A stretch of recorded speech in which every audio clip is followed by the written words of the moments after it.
Chapter 51. 2 weeks after our trek up the mountain, I decided to commemorate the Moon Festival with another gathering. I sent invitation to Yiping and his friends and to educated youth in the nearby villages.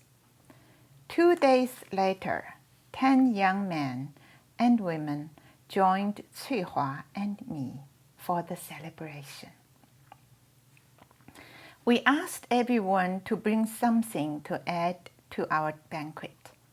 Some of the boys shot birds and brought them, and others stole new bamboo shoots from the commune fields. The girls picked a large pumpkin that was still green and carried it to our hut. The night was illuminated by a bright full moon, so we had no need for candles or lanterns. I bought several bottles of wine from the commune store.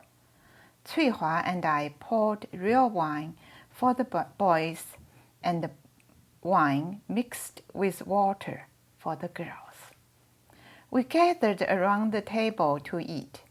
The boys made toasts, and with each new toast, they became louder and wilder in their talk. We ate and drank and laughed and took turns remembering our lives in the city. Everyone complained and commiserated about life among the peasants. The light faded.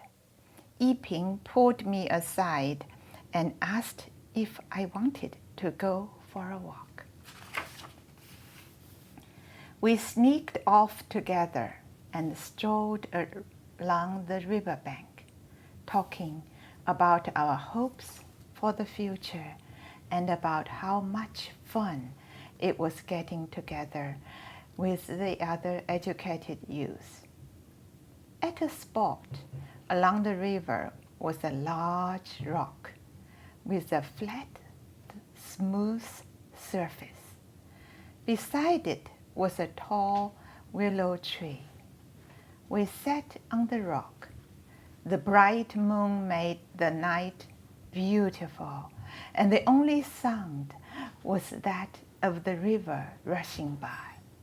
We dangled our feet in the cool water. We were lost in thinking the same thoughts, but afraid to move closer together. Out of the shadows, a voice thundered behind us. "Don't move, or I will shoot!" We froze. Yiping raised his arms in the air and said, "Don't shoot, I'm Zhu Yiping." "Ah, it's you," the voice came back, and team leader Huang stepped forward. He lowered his gun and said, "You frightened me." "Well, you frightened us," we responded.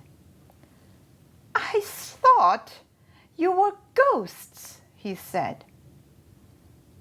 "Why would you think that?" I asked. "You are a party member. You are not supposed to believe in ghosts," Yiping said. "I believe in the party, but I also believe in ghosts. There is no conflict in that." I wanted to laugh, but suppressed the urge. "You dumb city kids," he said and shook his head. He pointed to where we'd been sitting and said, "This rock, where you are standing, is called the Ghost's Dressing Table.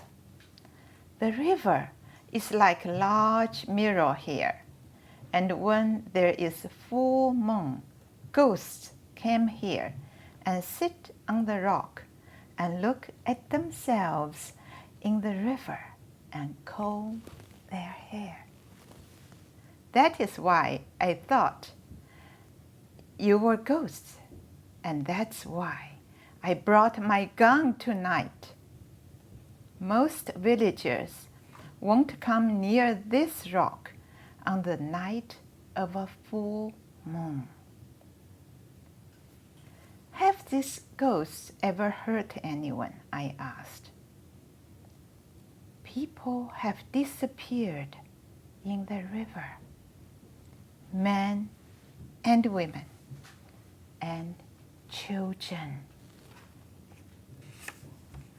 We glanced at the ruffled surface of the water nervously and made our way toward Huang. I was on my way back from a monthly party meeting, he told us, but I had to pass here and I heard you. We're having a banquet, I said. Will you join us? Huang walked with us back to the gathering. As we approached, I saw the others sitting in a circle on the ground. Light from the moon illuminated their faces. I recognized the sad song they were singing about educated youth. Their voices were melancholy. As I listened to them singing, I wanted to cry. I sit beside the kerosene lantern, bowing my head, missing my home. The wind blows, the flame wavers. Our life is so miserable. Dear Mom and Dad, please don't cry for your poor child. Huang laughed when he heard it. Spoiled city kids, he muttered. You're all like little lost girls.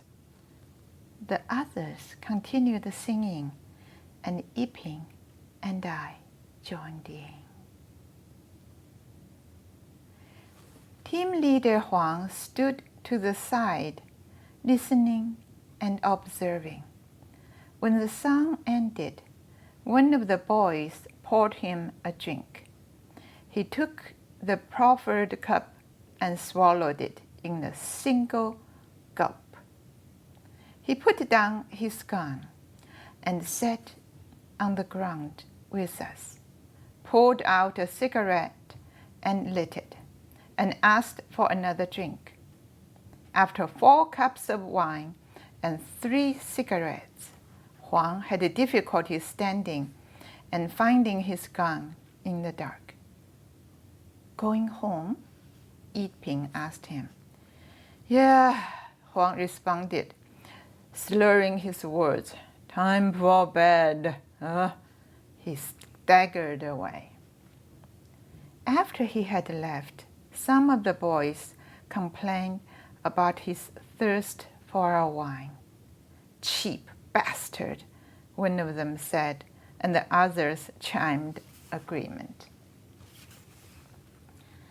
Cheap bastard, with a gun, another said. Stupid old bastard, another said. And dangerous bastard. We laughed. I looked in the direction that Huang had walked. I thought I saw the glistening of his watery eyes in the moonlight.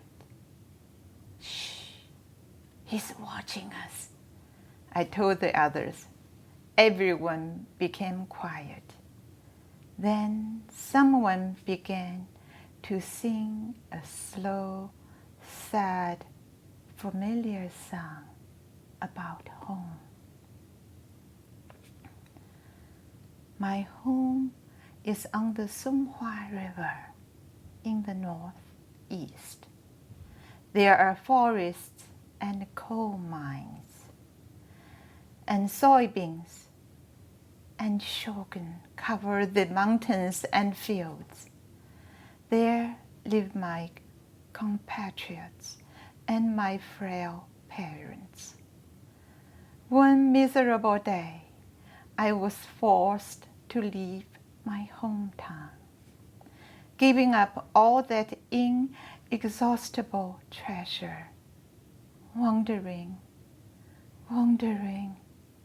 all day long, wandering. Which year, which month will I be able to return to my lovely hometown? Oh, mother and father, oh, mother and father, when will we be able to joyfully reunite at home? 我的家在东北松花江上，那里有森林平原，还有那漫山遍野的大豆高粱。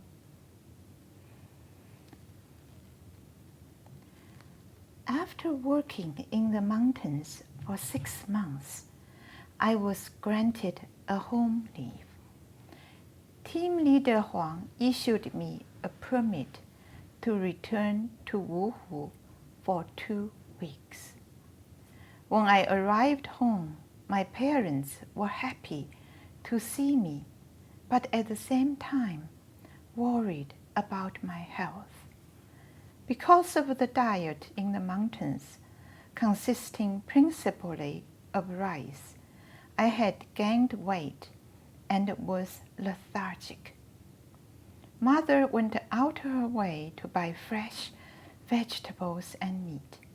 She cooked several special dishes for me, and I regained my energy. I asked about Yuan Yu. Papa stared at me for a moment and responded, "You haven't heard?" "I've heard nothing," I said. I wanted to hear something wonderful about her, a change in fortune or a new position. "The news is not good," he said. "What is it?" I asked, assuming he'd merely say she was unhappy working in the countryside, or at worst, that she was not in good health. "I talk to her father when he cuts my hair," Papa said. "Is she coming home?" "Will I have a chance to see her?" I asked excitedly. According to her father, Yimao, she had a boyfriend in the countryside. And how can I tell you this? She became pregnant. She didn't tell anyone about it for a long time. And by the time it was discovered, well, it was too late to do anything about it. She had a baby. It was taken away from her immediately. My heart sank. I remembered Yuan Yu crying next to me night after night. I remembered her suspicions that she had been adopted when she was very young. Now, her baby had been adopted, or perhaps worse. Of course, her parents were told of her behavior, of her problem. When the news arrived, they were embarrassed and ashamed. Her father wrote to her and told her he never wanted her to come home again. He told her that she was not his daughter. Is that true, Papa? Was Yuanyu adopted? I don't know. He was angry when he spoke, but that's what he said. Where is Yuanyu now? I went for a haircut last week, Yimao. Her father told me that Yuanyu is dead. I held my hands to my face and closed my eyes. How? She had become pregnant again. She tried to get rid of the baby herself. She took pills. She took too many. I doubled over and wept. Her father denounced and disowned her. He said she was shameless and brought nothing but grief to his family. I remembered all the times Yuanyu and I played together, walked back and forth to school and the market, sat in the branches of the tree outside and looked down at the world. I could not stop sobbing. Why are you crying so hard, Yimao? My goodness, even her mother and father didn't cry. She brought this on herself. I wanted to say something, but I could not find the words. I didn't think anyone else would understand. I curled up in the chair, sobbing.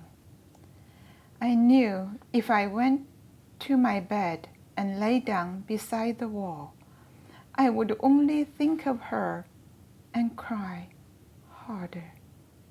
My best friend was gone. My connection to a brief period of happiness was gone. The 2 weeks at home flew by. It was difficult returning to the mountains. Yet there was no choice. Mama packed several books in my bags to keep me company.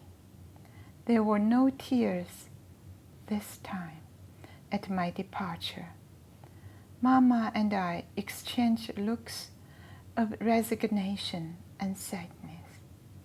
I carried with me also the burden of the fate of Yuanyu. As the bus bumped its way out of the city, I stared out the window at the pedestrians and cyclists going about their business, and I was filled with envy and longing and deep sadness. The day after my return to the mountains, there was a big commotion at a cluster of huts not far from us. Villagers ran from their huts and hurried down the slopes. What's going on? I asked as a woman pushed past me. A hunter trapped a tiger, she said. Cuihua and I joined the others. It was indeed a huge tiger. The hunter displayed it in a cage constructed of thick wood bars, each the size of a man's leg. Inside, the tiger paced back and forth. Now and then, he paused and looked through the bars at the curious villagers and gave a deep, menacing growl. 翠华 and I stood near the edge of the crowd and stared at the incredible and beautiful beast. I had never seen such brilliant colors or such long claws. I stepped closer to the cage and stooped to look into the animal's piercing black and amber eyes. He gazed back at me. I could smell him. I could feel his warm, ragged breath. He stilled. I felt sorry for him. He reminded me of myself. He was trapped, like me, in this God-forsaken place. My condition and that of all the educated youth was as desperate and hopeless as his. We had wild spirits and hopes, and longed above all else for a different destiny. I was transfixed by the caged tiger. The villagers mocked him and praised the hunter and laughed when the tiger scratched at his cage. Some flipped pebbles into the cage to anger him. I saw the desperation and the fear and frustration in the eyes of the beast, and I wanted to free him. End of chapter 51.